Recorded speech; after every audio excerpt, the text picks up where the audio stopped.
Alhamdulillahirabbil alamin hamdan yuwafi ni'amahu wa yukafi'u mazidah.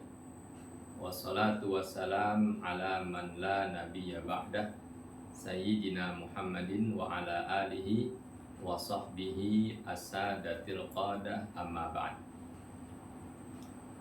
Saudaraku kaum muslimin yang mudah-mudahan kita semua mendapatkan cucuran rahmat dari Allah Subhanahu wa taala. Amin ya rabbal alamin.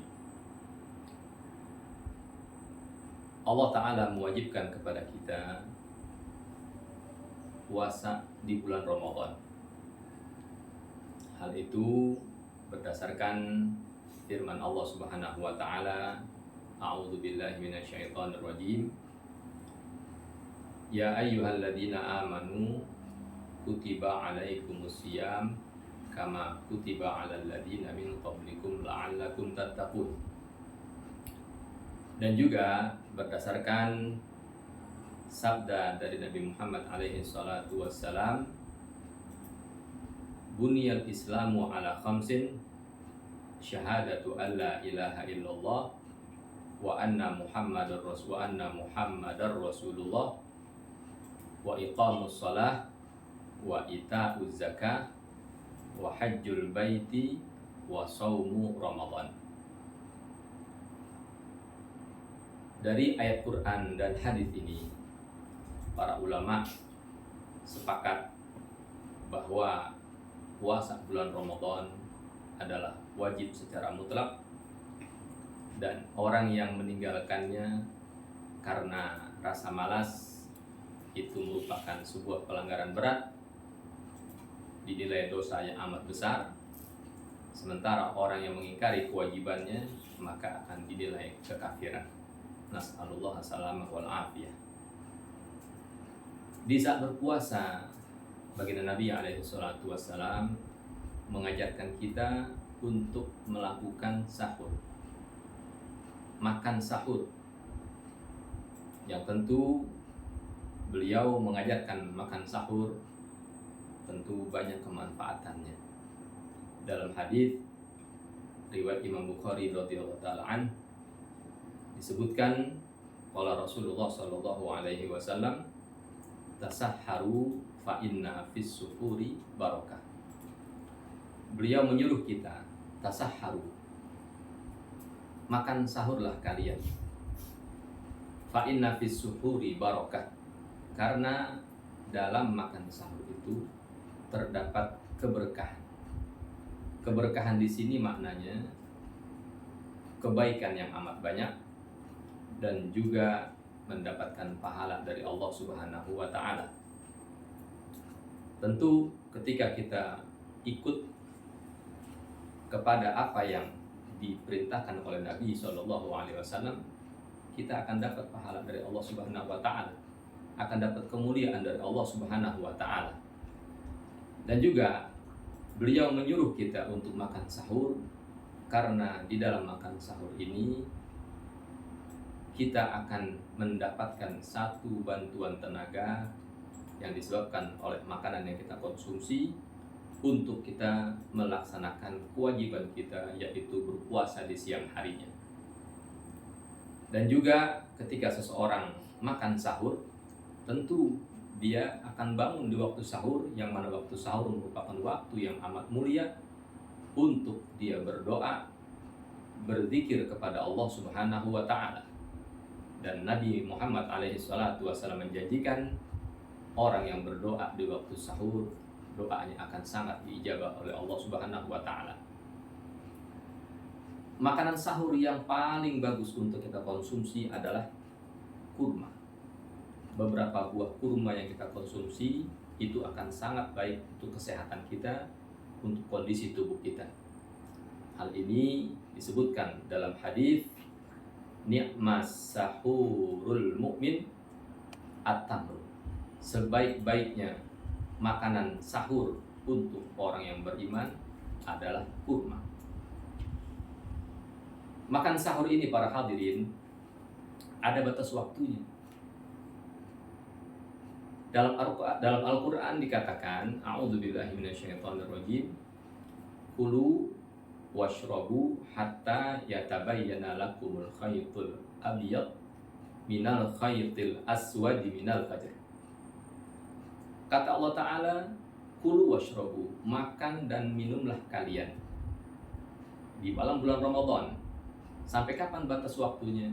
Hatta yatabayyana lakumul khaytul aswad, hatta yatabayyana lakumul khaytul abyad, sampai jelas dan terang bagi kalian cahaya putih, yaitu fajar shadiq yang menandakan masuknya waktu subuh, setelah berlalu al khaytul aswad minal fajar, setelah berlalunya waktu malam. Berarti di sini kita disuruh oleh Allah Subhanahu wa taala untuk berhenti makan dan minum ketika sahur, ketika sudah terbit fajar. Rasulullah Shallallahu alaihi wasallam mengajarkan kepada kita untuk mengambil langkah kehati-hatian ketika kita makan sahur. Jangan sampai kita kebablasan. Makan sahur sudah dekat-dekat azan, beberapa detik lagi mau azan, baru kita stop. Nah, ini ya sebuah hal yang tidak bagus. Karenanya baginda Nabi mengajarkan kepada kita untuk mengambil langkah hati-hati. Dari jauh-jauh waktu sebelum masuk waktu azan, kita sudah stop. Nah, supaya aman, supaya kita tetap berada di waktu malam ketika sahur. Dalam sebuah hadis dikatakan, riwayat Imam Bukhari radhiyallahu taala an, ada salah seorang sahabat Nabi pernah makan sahur bersama beliau. Sahur bareng. Kata beliau, tasaharna ma'a Rasulillah sallallahu alaihi wasallam. Kami pernah makan sahur bersama baginda Nabi alaihi salatu wasallam. Tsumma qama ila shalat. Setelah itu beliau berangkat menuju salat. Kemudian ada salah seorang sahabat yang bertanya kepada sahabat ini. Yang ditanya ini adalah Sayyidina Zaid bin Thabit radhiyallahu taala an. Ditanya beliau, yang mana beliau sahur bersama baginda Nabi sallallahu alaihi wasallam. Kam kana bainas suhuri wal adan. Beliau ditanya, berapa jarak waktu antara selesai makan sahur dengan datangnya waktu azan.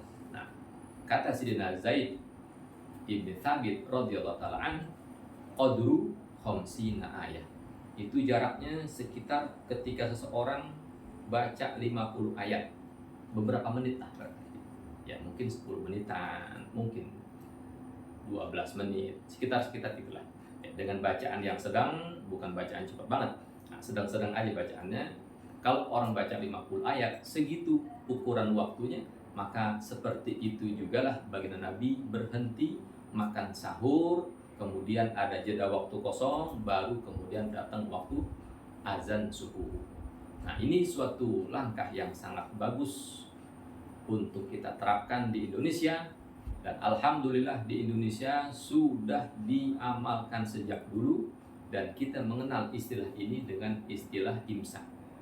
Jadi imsak ini meskipun di zaman baginda Nabi alaihi salatu wasallam tidak ada istilah imsak, akan tetapi hakikatnya sudah dilakukan oleh Rasulullah Shallallahu alaihi wasallam.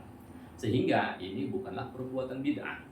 Ini perbuatan yang sangat-sangat bagus, mengambil langkah hati-hati dalam pengamalan ajaran agama. Selanjutnya, kaum muslimin dan dirahmati Allah Subhanahu wa taala, saat kita sudah mendengar azan subuh, maka diwajibkan kita untuk stop, tidak ada lagi kegiatan makan dan minum. Kalau seseorang masih tertelan makanan,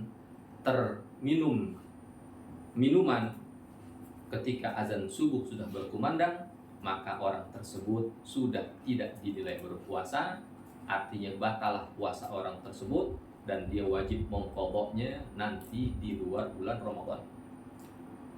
Kemudian kalau kita mendengar sebuah hadis, ada orang menyampaikan begini, idza sami'a ahadukum an-nidaa, kalau kalian mendengar azan, wa fi yadihi al-ina'u, sementara di tangannya masih ada gelas, fala yadhahu hatta yaqdiya hajatahu min, Jangan dia letakkan gelas tersebut sampai dia menyelesaikan hajatnya dari gelas tadi. Maksudnya jangan dihentikan makan dan minumnya, selesaikanlah makannya ketika dia mendengar azan.